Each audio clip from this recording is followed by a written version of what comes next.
नमस्कार मंडळी मी गणेश ठाकरे महाराष्ट्र नेता या चॅनलवरती आपलं सहर्ष स्वागत आहे. रोहित पवार जे बोलत होते ते आज सत्यात उतरलेले आहे. अजितदादा पवार यांचा अपघात नसून तो घातपात आहे असं देखील बोलले होते. ते आज कुठेतरी त्याचंच देखील उत्तर मिळालेलं आहे. म्हणजे काय तर VSR कंपनीवरती DGCI या यंत्रणेच्या माध्यमातून कारवाई करण्यात आलेली आहे. DGCIने सुद्धा आता कबूल केलेले की VSR कंपनीत अनेक चुका होत्या. ते विमान नादुरुस्त होते, त्याच्यामध्ये फ्यूज असेल, त्यानंतर त्याचं विमानाची जे काही कालावधी असेल, त्याचं जे काही जीवन असते 15-20 वर्षाचं, ते देखील संपलं होतं. अशा नंतर आता कारवाई झाल्या आणि कारवाई झाल्यानंतर VSR कंपनीचे पूर्ण विमान हे इथून पुढे उडणार नाहीत जोपर्यंत ते दुरुस्त होणार नाहीत किंवा त्याची खातरदारी केली जाणार नाही, त्याचे रिपोर्ट सादर केले जाणार नाहीत. रिपोर्टच्या माध्यमातून काय होणार आहे, कशा पद्धतीने त्या ठिकाणी विमानाची दुरुस्ती आहे, नादुरुस्ती आहे, हे सगळे रिपोर्ट गेल्याशिवाय VSR कंपनीला आता विमान उडवता येणार नाही. म्हणजेच काय तर अजितदादा पवार असताना जर हे कारवाई झाल्या असत्या, या DGCI कंपनीवरती कारवाई झाली असती, DGCIच्या माध्यमातून VSR कंपनीवरती कारवाई जर झाली असती, तर निश्चितच अजितदादा पवार आज जिवंत असते. आता भाजपचे नेते म्हणतात की परत राजकारण करू नका.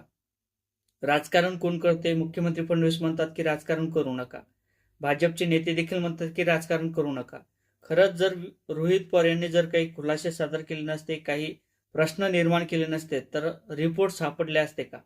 कारण तर यापूर्वी सुद्धा विमान अपघात असतील, त्यानंतर हेलिकॉप्टर अपघात असतील, अनेक रेल्वेचे अपघात असतील, बसचे अपघात असतील, याचे देखील रिपोर्ट हे सादर होत नाहीत. 10-10 वर्ष, 15-15 वर्ष लागतात आणि ते देखील सादर होत नाहीत. एखादा असा प्रकार झाल्यानंतर, एखादं कारवाई झाल्यानंतर किंवा अपघात झाल्यानंतर त्याची आपल्याला जाणीव होते आणि त्याचे नंतर आपण पुरावे देत बसतो.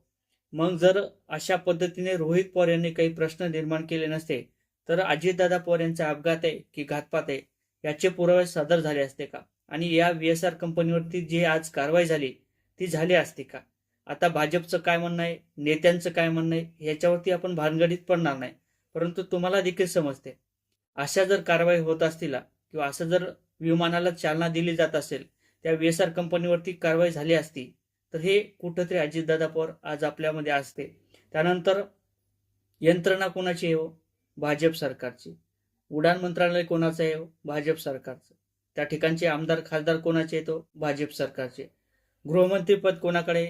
मुख्यमंत्री फडणवीस यांच्याकडे. मुख्यमंत्रीपद कोणाकडे? मुख्यमंत्री फडणवीस यांच्याकडे. खालचं आणि वरचं सरकार कोणाचं आहे? भाजपचं. तरी देखील अशा गोष्टी घडतात. नेता गेल्यानंतर आपल्याला त्या गोष्टीची जाणीव होते. आणि सर्वसामान्याचं तर काय, कधी फाईल सापडते, कधी सापडत नाही.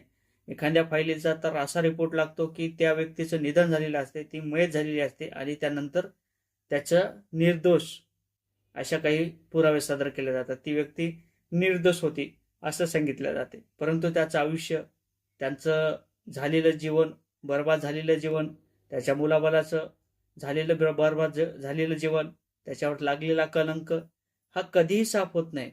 असे प्रश्न विचारले जातात आणि कदाचित हेच प्रश्न नेत्यांच्या माध्यमातून, या मोठ्या नेत्यांच्या माध्यमातून जर विचारले असते, अजितदादा पवार जरी असतील आणि अजितदादा पवार यांनी जर त्या टायमाला जर प्रश्न विचारले असते किंवा इतर नेत्यांनी जर प्रश्न विचारले असते, तर अजितदादा पवार हे प्रत्येकामध्ये असते.